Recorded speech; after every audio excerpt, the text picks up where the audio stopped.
étudié comment le diable manipule l'intelligence. Comment tu vas...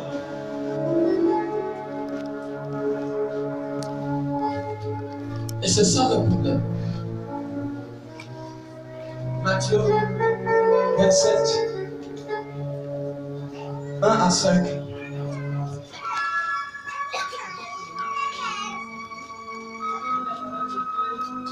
Dans Matthieu 27,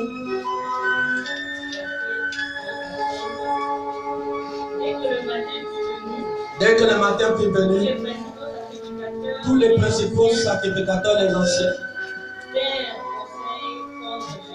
ils ont comploté cette fois-ci de tuer l'homme là une bonne fois, pour le faire mourir. Après l'avoir lié, ils l'emmenèrent et le livrèrent à Ponce Pilate, oui, le gouverneur. oui. Alors Judas, Il avait livré, voyant qu'il était condamné, se répandit et oui. rapporta les 30 pièces d'argent aux principaux sacrificateurs et aux anciens. Vous voyez, Judas, il est venu pour là. Il dit j'ai livré le sang innocent. Les gens leur disent ça te regarde, ça c'est ton problème. Vous voyez le diable, quand il t'amène à poser un faux acte, après il se retire. Il se retire. Celui-là qui a tué son frère policier qui est de l'autre côté, il est en prison. Mais vous pensez qu'il est en prison là-bas, il ne pleure pas. Le gars là ne peut pas rester sans pleurer. Il va pleurer, il vous dit qu'est-ce que j'ai fait. Là le diable est parti. Vous pensez que si quelqu'un est dans son âme et conscience, cette personne ne peut jamais regretter un acte qu'il a commis. Mais si vous voyez quelqu'un regretter un acte, ça veut dire qu'il n'a pas fait ça de lui-même.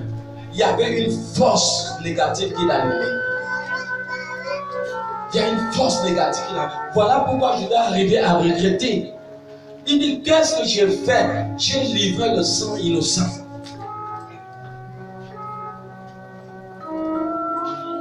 Les principaux sacrificateurs disent, ah, ça te regarde.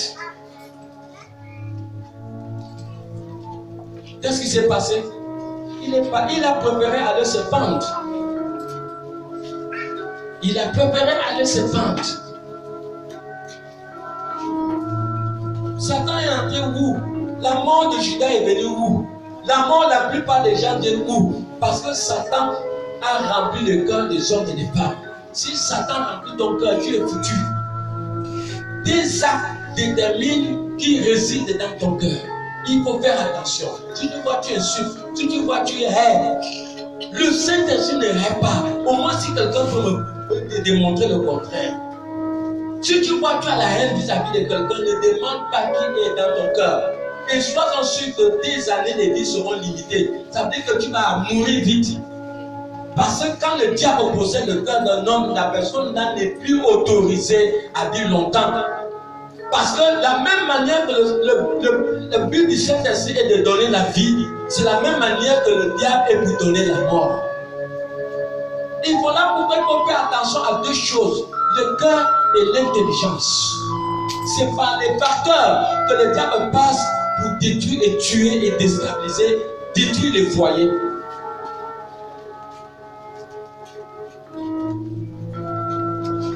Si nous sommes ignorants de ces choses, nous ne pouvons pas évoluer. Fais attention à toi-même. Faisons attention à nous. Avant d'agir, regarde l'acte. La manière que tu vas agir peut déterminer qui t'anime. Je vous dis au nom de Jésus. Je vous dis au nom de Jésus. Toi-même, tu peux analyser qui est en cet instant au-dedans de ton cœur. Tu peux te connaître. Regarde seulement l'acte que tu poses. L'acte que tu poses détermine qui t'anime. Parce que le Saint-Esprit ne fait pas du mal. C'est vrai ou c'est faux? Le Saint-Esprit n'agit pas. C'est vrai ou c'est faux? Il pardonne. L'amour pardonne tout. L'amour excuse tout. L'amour supporte tout.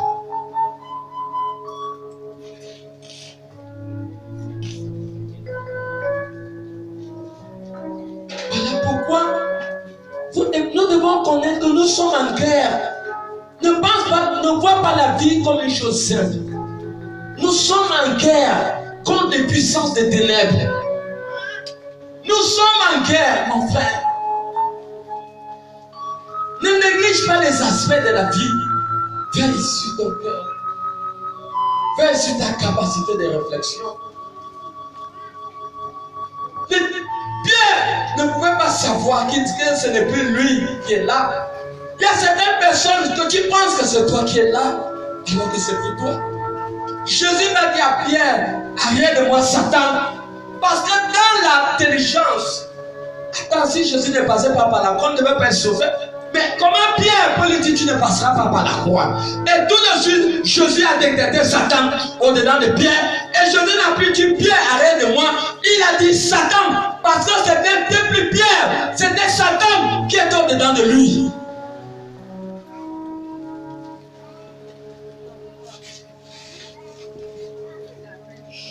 Ce que tu dis peut déterminer l'entité qui est au-dedans de ton cœur. Le président n'habite pas à Timichos ou à Kigele. Le président habite à la présidence. Vous regardez même, je crois qu'à l'ordre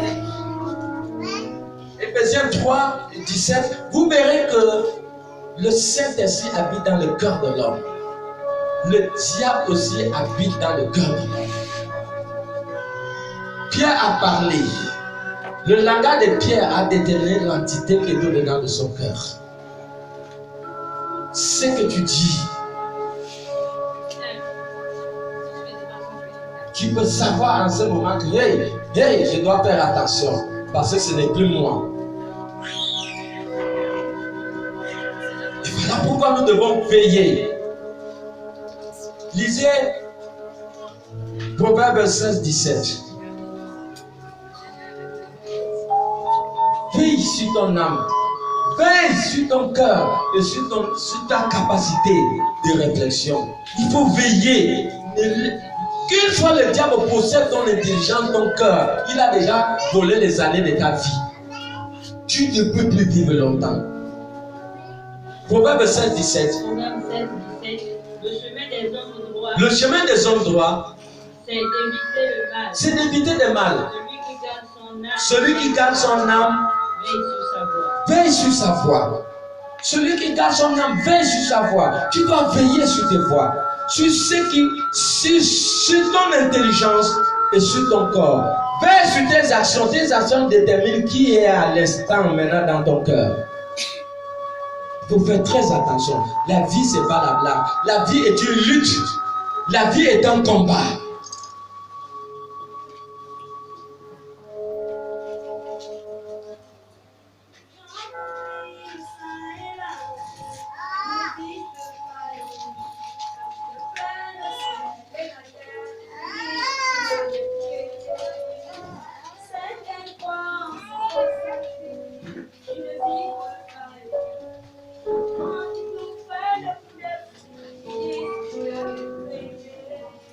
Amen.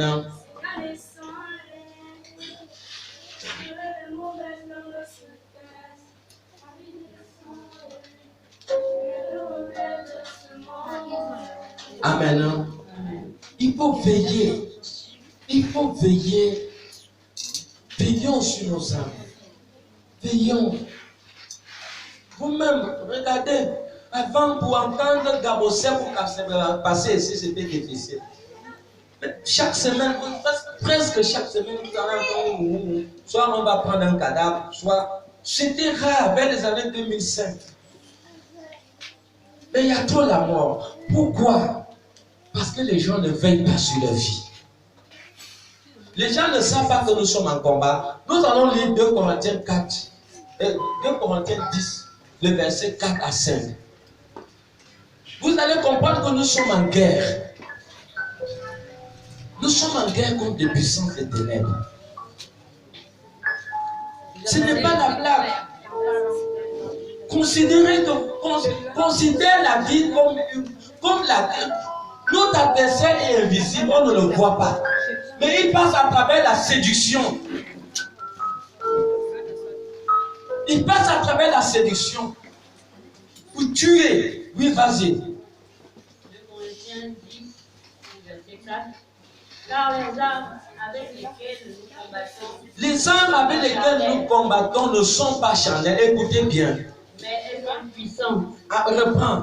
Car Amen. les armes, Amen. Écoutez. Les armes avec lesquelles nous combattons, elles ne sont pas charnelles. Elles sont puissantes. Continuez. mais elles sont puissantes par la vertu de Dieu Elles sont puissantes par les vertus de Dieu. pour renverser les forteresses. Écoutez, nous renversons les forteresses. Les forteresses, c'est quoi? Les forteresses, c'est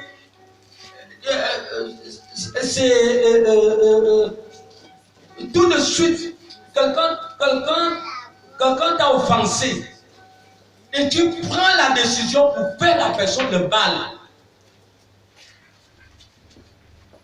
Tu prends la décision pour faire la personne le mal. Comme ce qui s'est passé de l'autre côté. Sûrement le frère avait offensé l'autre. Et il y a eu une forteresse dans sa tête, dans son intelligence. Nous comprenons que le combat, c'est l'intelligence. Le diable, il possède le cœur. Il possède ton intelligence. Il hypnotise. Il hypnotise. Parce que les diables, ce sont des esprits. Ils ont la capacité de pénétrer dans le corps des gens et manipuler l'intelligence des gens. Je veux que nous puissions bien comprendre. Quelqu'un t'a offensé, le mécontentement ne doit pas être au-dessus des principes divins qui ont été établis. Et voilà pourquoi les armes avec lesquelles nous combattons ne sont pas charnelles. Elles sont puissantes par la vertu de Dieu. Pour faire quoi? Pour renverser les forteresses, les mauvaises pensées, pour faire le mal. Les mauvaises pensées pour commettre l'adultère. Les mauvaises pensées pour voler. Pour voler, pour faire la fraude. Ces mauvaises pensées, ce sont des forteresses. Donc c'est un combat d'intelligence. Le Dieu de ce monde est venu, il a besoin d'intelligence. Donc c'est une capacité d'influence, d'intelligence de l'homme. Pour pénétrer l'homme. Oui. Verset 5. Oui. Nous renversons les raisonnements. Voilà. Nous renversons les raisonnements. Donc tous les raisonnements. Tout de suite, tu as un raisonnement. Ah, vraiment, je souffre. Comment le type là qui m'a proposé de sortir avec lui. Ah, vraiment, je vais faire comment? Ces raisonnements, tu le renverses. Parce que Dieu nourrit les oiseaux. Dieu n'est pas capable de te nourrir. Tu renverses ces raisonnements. Le raisonnement de faire le mal. Donc il dit, c'est un combat. Parce que le diable a d'abord capturé l'intelligence d'Ananias pour faire la faute. Il n'a pas su qu'il avait une forteresse. Et qu'à l'instant même, il devait chercher à renverser. Il n'a pas combattu. Parce que le péché commence d'abord dans l'intellectuellement, ça veut dire dans l'intelligence. Avant de passer à l'acte. Continue. Et tout auteur qui s'élève contre la connaissance de Dieu. Donc nous renversons tout raisonnement et tout auteur qui s'élève contre la connaissance de Dieu. Donc toute pensée qui se lève dans ta tête. Ah, vraiment, le type là, si je peux sortir avec lui. Tu, au nom de Jésus, tu évoques le sang, toi penser. Soit dis-tu au nom de Jésus. Libère mon intelligence. Donc c'est ça le combat. C'est ça le combat intellectuel. Pour que le diable ne pénètre pas dans ton cœur. Nous, les hommes avec lesquels nous combattons, elles ne sont pas charnelles, elles sont puissantes par la vertu de Dieu pour renverser les raisonnements. Continue. Nous amenons toute pensée captive. Donc nous amenons toutes les pensées dans l'obéissance à la parole de Dieu. Toute pensée qui vient au-dedans de nous. Nous devons amener cette pensée à être en alignement avec la parole. Toute pensée qui ne s'aligne pas de la parole, automatiquement la vie est un combat. Nous combattons contre, pas nos frères et nos sœurs, mais nous combattons contre les pensées négatives, les influences qui peuvent terminé par des actions. Parce que tout péché commence par l'intelligence. C'est cette capacité, cette capacité d'abord d'accepter ce mal dans ton intelligence, dans ton cœur, avant de passer à l'action. Donc voici le combat. Le diable a détruit.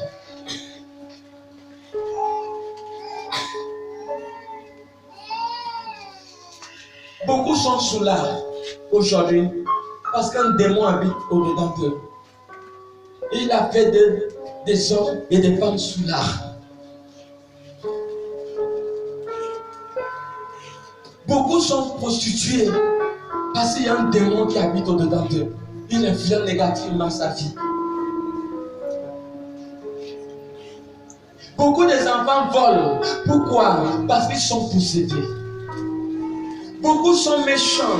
Beaucoup ne trouvent pas le travail parce que le démon est entré dans son corps et le démon influence sa vie négativement. Donc le niveau de destruction est trop élevé. Le démon il peut prendre ton sous-vêtement et aller bloquer ta vie.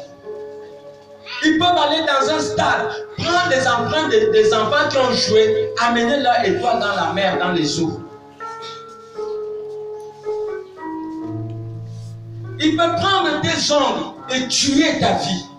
Prendre tes cheveux et quand quelqu'un va chez le marabout, mais tu vas livrer ton âme directement à la sirène des eaux dans la mer. Le monde est pourri. La preuve est que combien de personnes ici sont venues et étaient habitées par les démons? Beaucoup, mais vos vies n'étaient pas normales. Nous tous, nous étions possédés, nos vies n'étaient pas normales. Pourquoi? Parce que nous étions sous le contrôle d'un esprit. Ils ont cette capacité d'entrer dans le corps, de détruire la vie des gens. Ils ont possédé toutes les administrations. Ils sont dans l'économie. Ils sont dans les finances. Le diable contrôle les finances. Il contrôle les banques. Il contrôle toutes choses.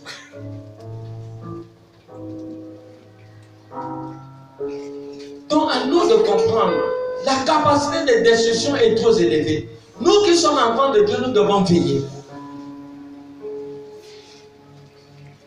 Nous devons veiller. Il faut veiller, mon frère. Il faut veiller, ma soeur.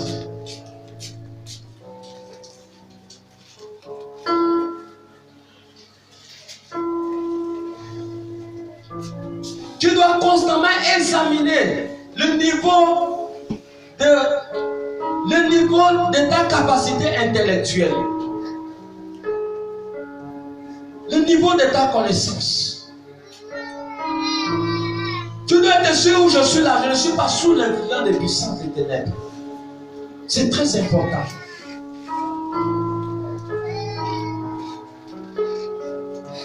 Manipule la sagesse en étant le jour des enseignements. En étant le jour des enseignements dans la semaine. Sois là à l'église. Sois à l'église. Tu n'as rien à perdre en venant à l'église. C'est pour étudier la vie. Donc voilà pourquoi nous allons mettre un témoignage. Si nous mettons ce témoignage, c'est pour essayer de confirmer ce que nous sommes en train de dire. Pour voir comment le diable peut détruire, comment le diable détruit l'humanité. Est-ce qu'on peut m'amener la table qui est devant? Comment le diable détruit l'humanité? Il détruit.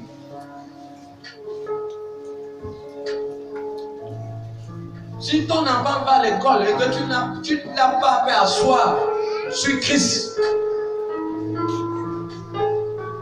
tant pis pour toi-même. Tu ne vas plus connaître ton enfant dans si peu de temps. Parce que le diable est incarné dans des écoles. Il y a même la sorcellerie dans des écoles. Il y a même des enfants vampireux. Les petits sorciers, tu les vois comme ça, alors qu'ils sont là, ils sont là, les diables les utilisent pour prendre la vie des autres enfants. Donc si ton enfant n'est pas enraciné en Christ, quand tu l'envoies même à l'école, c'est trop dangereux. Et voilà pourquoi, avant d'envoyer, je préfère que si vous avez l'huile d'onction, payez l'huile d'onction, on va bénir ça. Utilisez l'huile d'onction comme crème pour vos enfants. Sinon, pas assez de fois, la puissance qui dégage dans l'huile va agir sur tout diable qui va vouloir le toucher. C'est mieux d'avoir crème, l'huile d'onction, qui le frotte à la femme quand elle va à l'école. Parce que la société est pourrie avec le diable. Où l'école où on jusqu'à apprendre là-bas. Combien d'enfants sont morts là-bas? Combien d'enfants sont morts dans l'école à un petit temps encore? Des choses bizarres se passent dans les établissements. Amen. Chanterai dans le lieu très saint.